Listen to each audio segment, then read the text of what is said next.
This was precisely the way that the Jewish state of Israel was established. The Quran reserved its greatest condemnation, however, for that act of dhulm which occurs when the word of Allah is changed and a lie is told against Allah. That was exactly what the Jews did when they rewrote the Torah and corrupted it by changing the word of Allah, Most High. Who commits greater act of dhulm and injustice than he who tells a lie against Allah or rejects his signs? But verily the wrongdoers never shall prosper. Quran, Al-An'am 6:21. Moses alayhi al-Salam. The next mention of the Holy Land in the Quran occurred some 500 years later when Moses alayhi al-Salam implored the Israelite people to fight to take control of the Holy Land.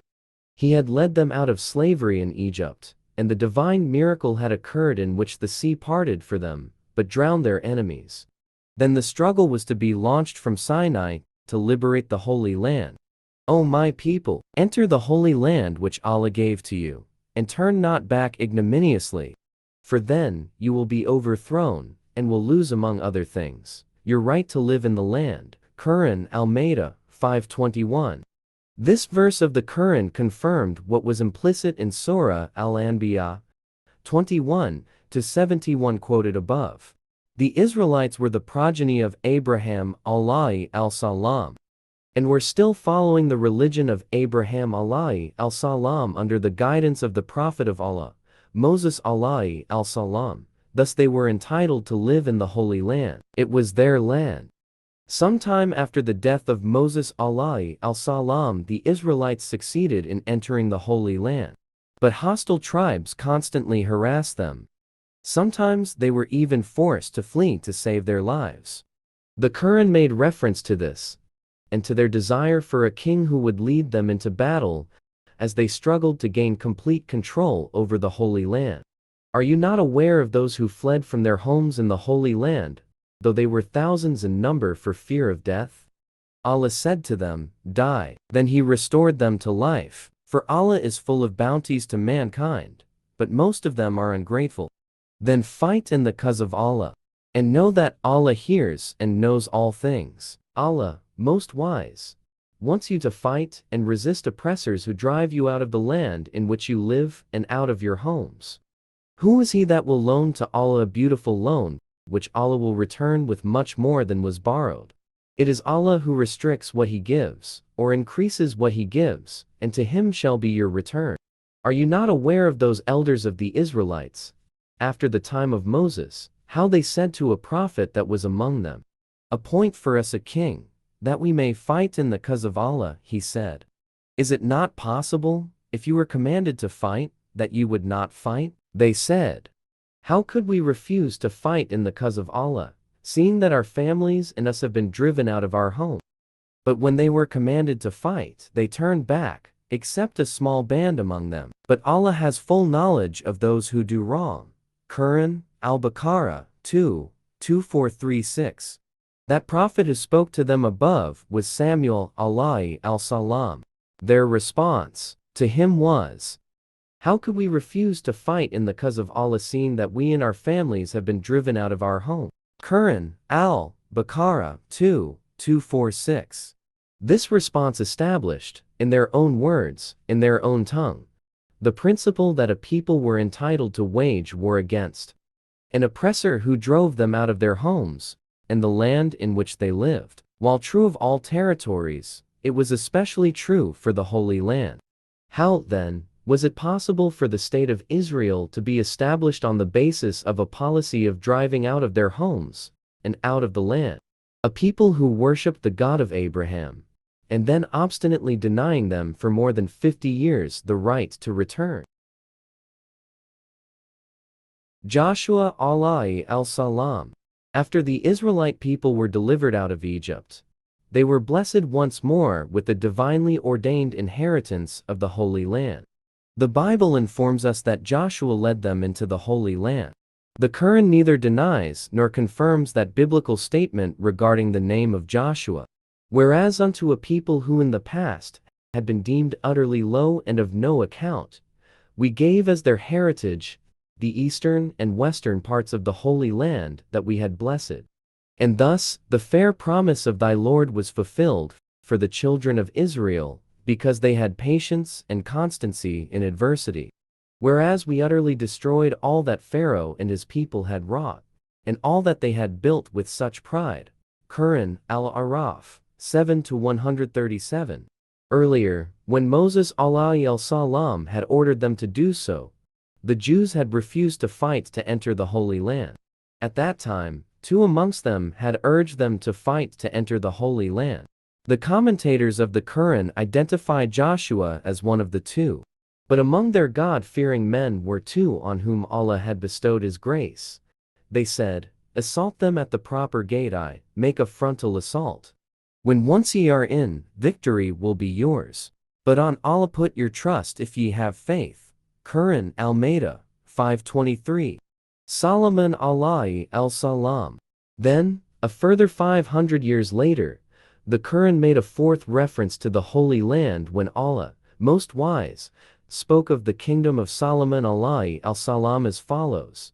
It was our power that made the violent unruly wind flow tamely for Solomon, to his order, to the land which we had blessed, for we do know all things. Quran Al-Anbiya, 21-81.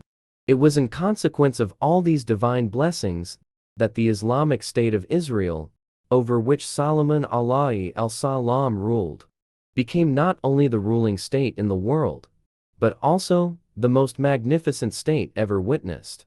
With Solomon's Israel, the Israelite people experienced the Golden Age. Muhammad sallallahu alaihi wasallam. Finally, the Quran made a fifth reference to the Holy or Blessed Land, when it described the miraculous nighttime journey of Prophet Muhammad alayhi al-Salam, from Makkah to Jerusalem, and then into the heavens.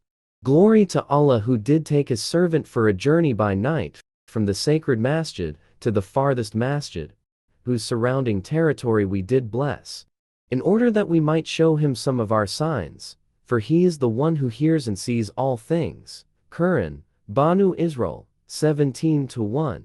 That farthest masjid temple was identified by Prophet Muhammad alayhi al-Salam as Masjid al-Aqsa, the masjid that was built by Prophet Solomon alayhi al-Salam in Jerusalem. Narrated Jabir bin Abdullah, who heard Allah's apostle saying, "When the people of Quraysh did not believe me, the story of my night journey, I stood up in Al-Hijr and Allah displayed Jerusalem in front of me, and I began describing it to them while I was looking at it." Sahih Bukhari. The Prophet alayhi al-Salam went on to restrict Muslims from undertaking any sacred journey other than to three places. Narrated Abu Hurairah. The Prophet alayhi al-Salam said, "Do not set out on a journey except for three masajid, plural of masjid, that is al-Masjid, al-Haram in Makkah, the Masjid of Allah's Messenger in Medina, and Masjid al-Aqsa in Jerusalem." Bukhari. Narrated Maymunah ibn Sa'd, I said, "Apostle of Allah, tell us the legal injunction about visiting Bayt el-Maqdis Jerusalem." The Apostle of Allah said, "Go and pray there." But all the cities at that time were affected by war. So he added, "If you cannot visit it and pray there, then send some oil to be used in the lamps. I send support." Sunan Abu Dawud. The Roman army under General Titus destroyed Masjid al-Aqsa, the temple built by Solomon alayhi al-Salam in 70 AC. It was still lying in ruins when the Muslim army conquered Jerusalem during the rule of Caliph Umar Ra.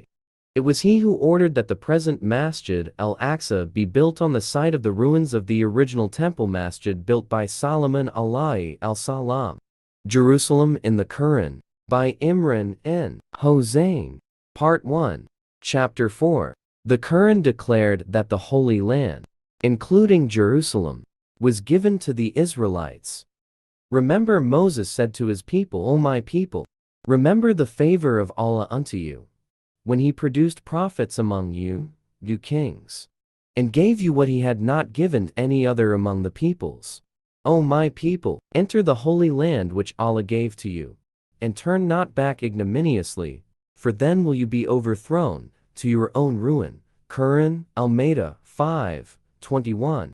Daniel Pipes, in his article published in the Los Angeles Times, Jerusalem means more to Jews than to Muslims, July 21, 2000, attempts to dismiss the Islamic claim to Jerusalem by declaring of Jerusalem, among other things, that it is not once mentioned in the Quran or in the liturgy.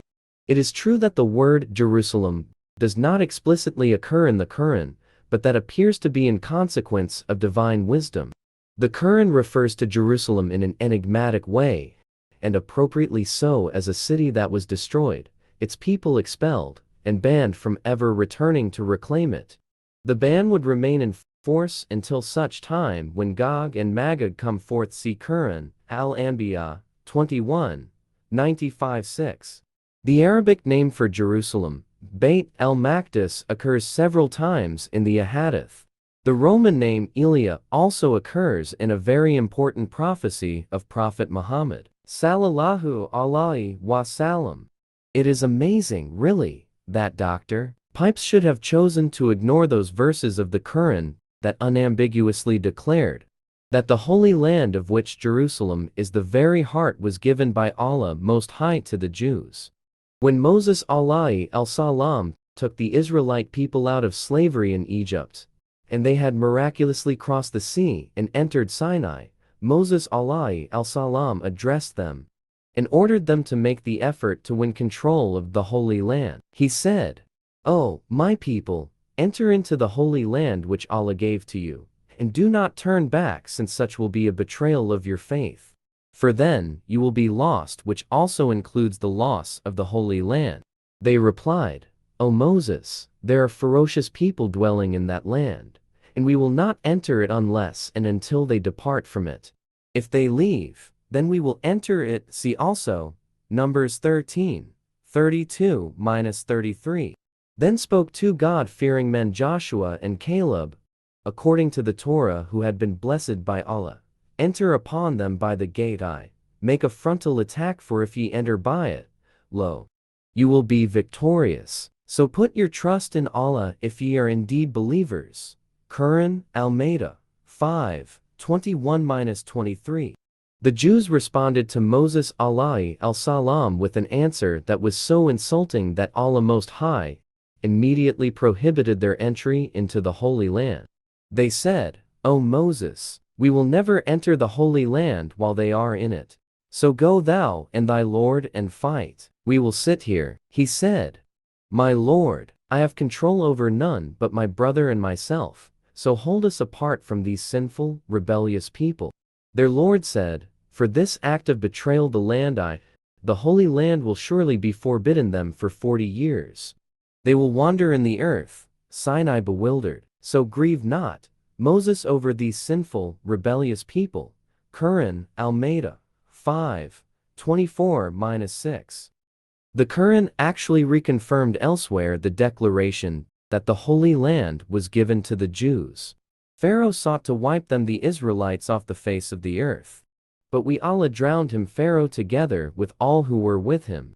Then we Allah said to the Israelites, "Dwell in security in the land the Holy Land." Quran, Banu Israel, 17, 103-104. And again, "Whereas unto a people who in the past had been deemed utterly low and of no account, we gave as their heritage the eastern and western parts of the Holy Land that we had blessed. And thus the fair promise of thy Lord was fulfilled for the children of Israel, because they had patience and constancy in adversity. Whereas we utterly destroyed all that Pharaoh and his people had wrought, and all that they had built with such pride." Quran, Al-Araf, 7-137. Again, it amazes me that Jewish and Zionist scholarship should so studiously have avoided quoting these plain statements in which the Quran declared that the Holy Land was given to the Jews. "O my people, enter into the Holy Land which Allah gave to you." Then we Allah said to the Israelites, "Dwell in security in the Holy Land. We gave as their heritage the eastern and western parts of the Holy Land that we had blessed."